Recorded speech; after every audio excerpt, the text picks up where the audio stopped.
Isa ba kayo sa mga taong gustong maging mahusay, mag-grow this year, nang sa ganun magkaroon ng masaganang bagong taon? Then, this video is for you. So if you wanna learn more, stick with us. Dahil sigurado, magle-level up ka.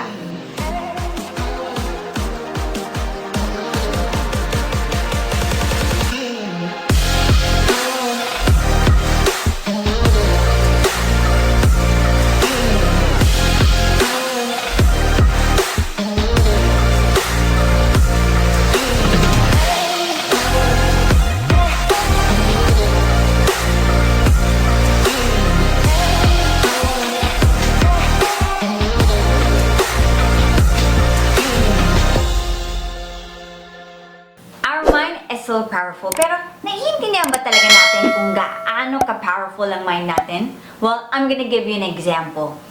Kapag tayo nanonood tayo ng horror, alam naman natin yung mga taong nandun, yung mga evil spirits na nakikita natin are just actors. Pero kung magtititili tayo sa takot o kaya yung magulat tayo doon sa palabas, kahit alam naman natin na hindi yun totoo. So, ganoon ka-powerful ang ating mga mind. Kaya nga, minsan pagka iniisip natin, magtatabi na talaga ako ng pera, mag-iipon na talaga ako ng pera.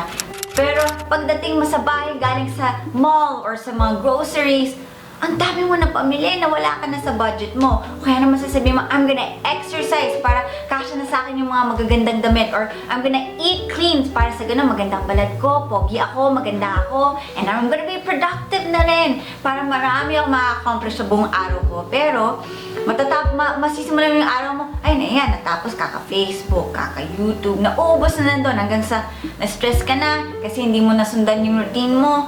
Ayan, kumain ka na ng kain ng hindi magaganda. So, that's how it works kapag hindi natin alam kung paano i-train ang ating mind. Kasi ang mind natin parang yung toddler. Puro, one. Kaya kailangan i-guide natin yun. So, we're gonna do that with these 3 mind control tips. Okay, first, have a clear step-by-step objective. So, isipin mo ang mind ay parang bata or toddler na kapag may sasabihin ka, kailangan malinaw. Kasi kung hindi, asahan mo, hindi yun magagawa. Kapag let's say, meron tayong mga gustong gawin, kailangan step-by-step din. So, for example, ang gusto mong gawin is makasave this month ng 10,000 pesos. So, sasabihin mo, okay, so first, napapagastos ako lagi sa groceries, napapabili ako ng mga hindi naman importante. So ngayon, iba-budget ko. So first, I'm gonna budget, I'm gonna list all the necessities lang, yung mga kinakailangan ko lang. And then, pagka pupunta ako sa grocery, iiwanan ko ang credit card ko, and then magdadala lang ako ng worth 2,500 cash. Well, it's up to you. Nasa sa'yo naman yan kung magkano.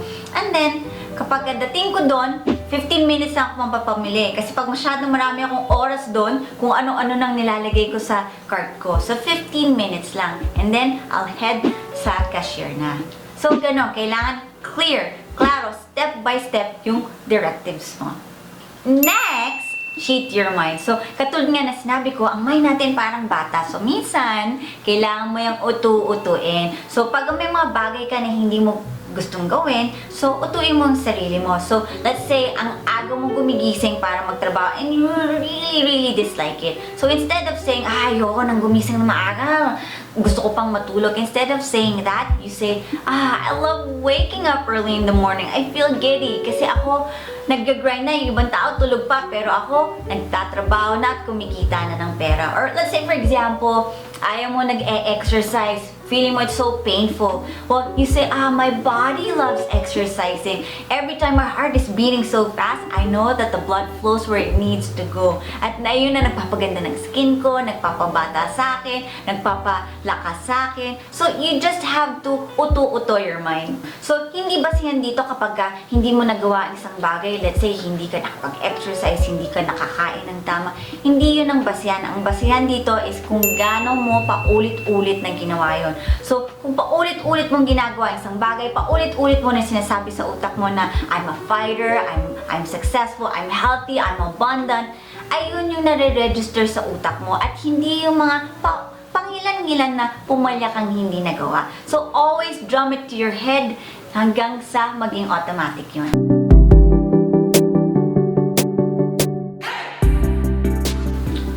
Your fear. So, we didn't add this up kasi it sounds cool or fancy, masarap pakinggan. Pero kaya to kasama sa listahan because science and very successful people have proven over and over again na yung mga fear na yan, yung fear of failure, fear of being ridiculed, fear of rejection, ito yung sumasagabal sa atin to move forward, to have a better life, to become successful sa buhay. Yung like any other videos, laging gusto namin na we back everything with science. Kasi merong science every time we feel fear. So, when we feel fear, na-activate yung tinatawag na limbic state. Limbic state is yung pagpunta ng dugo mo na kinakailangan mo to think na pupunta yan dito sa arms, sa mga limbs, sa arms o sa paa mo. So, in that way, if you need to run away, you can run away. If you need to fight back, you can fight back. Pero kapag kailangan mo mag-decide, if you need to think smart, to become creative, or to have wise decisions, kailangan nasa right frame of mind ka. Kailangan lahat ng mga energy na yun, yung mga blood na yun, ay nag-i-stay dito. Kaya, we need to prevent being in a fear state. So, these are the 3 ways that we can do para wala tayo dun sa fear state. Madaling-madali lang yung mga ways para makaalis dito sa fear state. So, unang-una, walang kahirap-hirap, take a walk. Yun, if you can run, then run. Kasi yung mga ganong gawain, it frees your mind, it tells your mind, it jumpstarts it and saying na, oy, you're free, you can do anything. Pangalawa naman, ilista mo. Let's say, nandun kasi isang lugar, pagkatapos mo tumakbo, ilista mo. Ano-ano ba yung mga fears mo? List them all down. And then, sa susunod na column, sulat mo, what's the worst scenario that can happen? For example, gusto mong gumawa ng YouTube video mo. Ano namang pinaka-worst case scenario pag gumawa ka ng YouTube video mo? 0 views, walang manonood. And then doon sa susunod na column, isulat mo, kung sakaling ang mangyari yun, will your world stop? Will the people that you love's world will stop? Kung hindi, then pumunta na tayo dito sa pangatlong step. Sabihin mo sa fear, bring it on. Challenge yourself. Kung sakaling feeling mo na paparalyze ka ng fear na yon, then take action. Kasi action kills fears. Yung sa susunod na feeling mo, nagda-down ka, ika nga ni Jessie, don't say why me. You say try me. Make it a compass. Now, when you feel fear, that's the time you take action.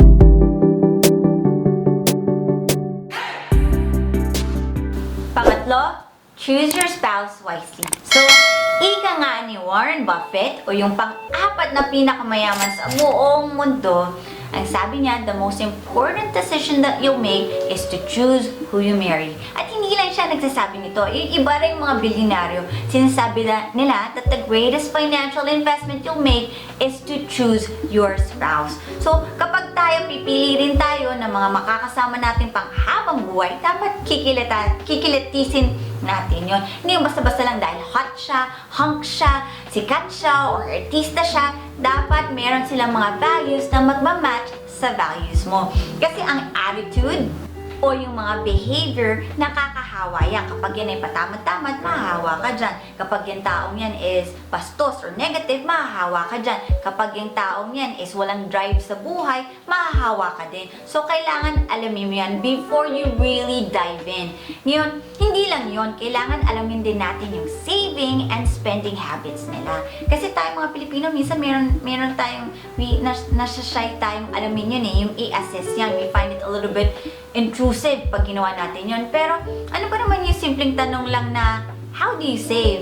Kapag hindi mo yun matanong, then, yung palang warning sign na yun, it's a dead straight look into your eye na sinasabing, next, magpalit ka na. Kasi, hindi ka komportableng tanungin yun sa taong makakasama mo pang habang buhay.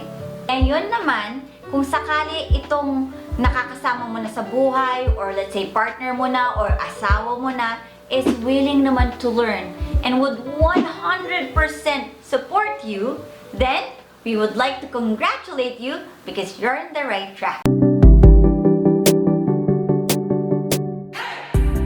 Fourthly, get well rested. So, have 7 to 9 hours of sleep and get hydrated. So, to know more about them, check out this video kasi tutulong nito iba't iba pa mga winning habits to help you get well rested. Yun, pag natutulog tayo, always remember this. This is the most productive thing you do in your life. Sleep, again, is the most productive thing you do in your life.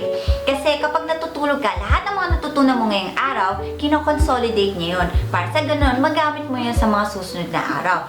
At, pag ikaw nakapagtulog ka ng mahaba, nagkakaroon ka ng energy kinabukasan, mas mataas ang stamina mo at ang willpower mo. Kasi pag wala kang energy o kulang ka sa tulog, ang nangyari niya, nagiging irritable ka. Yung mga mahal mo sa buhay, ay napagbubuntungan mo ng galit. Lagi mo lang silang ginagawang outlet. So, mabuti that you get well rested. Because no matter what mindset you have, no matter what method you know of, kung ikaw ay pagod, hindi mo yun mapapractice. Ika nga, eto naman, another ika nga, sabi ni Benjamin Franklin, ang kauna-unang self-made millionaire, tinatangkilik na self-made millionaire sa US. Mind you self-made, hindi niya nakuha sa mga magulang yun, hindi binigay ng misis yung pera niya. Talagang sa kanya, gawa niya yung pera niya yun. Ang sabi niya, isa sa mga technique niya was, early to bed, early to rise, makes a man healthy, wealthy, and wise. And lastly, create your blueprint. So, kailangan alam mo kung ano yung gusto mo talaga sa buhay. Hindi mo pwedeng sabihin, gusto ko maging mayaman, gusto ko maging magaling. Hindi pwedeng ganun. Kailangan sigurado ka kung ano yung gusto mo. Para bang yung pag-order sa restaurant eh. Hindi mo pwedeng sabihin, I want food. Tapos sabihin sa'yo ng waitress or ng waiter, oo nga, ano pong order nila? I want food. Hindi pwede. Kailangan sabihin mo kung ano ba yung gusto mo talagang gawin. Kailangan klaro ka. So, ano ba yung definition mo ng pagiging mayaman? Ang pagiging mayaman mo ba, pagkakaroon ng ganito, ng bahay, ng ano, gusto mo ba ng 15 million, 10 million? Kailangan alam mo. Alam mo rin dapat kung kailan mo dapat makuha yung amount na yun. So for example, I wanna be rich, I wanna be worth 10 million, 15 million by 2030 o 2040. Isulat mo. Pangalawa, isulat mo, sino ba yung mga taong nakamit na yon? Ayun ang gawin mong role model. Pangatlo, sulat mo, ano ba yung mga ginawa ng mga role model mo na pwede mong i-incorporate sa'yo? Ano ba yung mga skills nila o yung mga qualities nila na pwede mo rin gawin? Pang-apat, sulat mo doon, ilang oras ko pwedeng gawin yon sa araw ko? Ilang oras pwede kong i-practice yung mga ginagawa ng mga role model ko? Panglima, isulat mo, ano ba yung mga sumasagaba sa akin kung bakit hindi ko nagagawa yun sa oras na inalot ko? Ito ba yung pag-Facebook? Ito ba yung pag-YouTube? Ito ba yung pakikipag-usap sa ibang tao? Pagtatambay? Isulat mo kung yung kahit anumang humahad lang sa'yo para makuha yun. And then next, isulat mo, sino-sino ang mga makakatulong sa akin? Sino yung mga pwede kong maging mentor para matulungan akong gawin itong mga dapat kong gawin. So, pag nalista mo na lahat yung blueprint na yan, from time to time, i-check mo. Kasi minsan, from time to time, nagbabago yan eh. So, quarterly, it's up to you. Quarterly or after 3 months, i-check mo kung may mga pagbabago. So, those are our tips na siguradong matutulungan kayo mag-level up this year, 2021. Dadagdag din namin na maganda na mag-focus lang kayo sa 5 na to. Maaring marami kayong marinig na iba't iba pa, pero minsan sa sobrang dami yung ginagawa, hindi kayo makapag-focus. Imaginein mo, pagka may gagawin kayo isang bagay, kung tingin ka dito, hindi mo mararating yung kailangan mong mapuntahan. Ika nga ni Bruce Lee, sabi niya, mas natatakot siya sa mga taong nag-practice ng 10,000 sa isang style rather than doon sa mga taong nag-practice ng 10,000 styles pero ginawa nila yun ng isang beses lang. So, mas mabuti, you just focus rather than tingin na lang ng tingin kung saan-saan. O, kaiingitan natin yung mga kasama natin. Oh, sila, may ganito na sila nagawa. Ako, wala pa akong ganito. Rather than that, just focus because you're not alone. Nandito kami para paalalahanan ka that you're in the right track. So, eto ko, si Liza Descent on the Cruz, wishing everyone a happy leveling. Till next time, bye!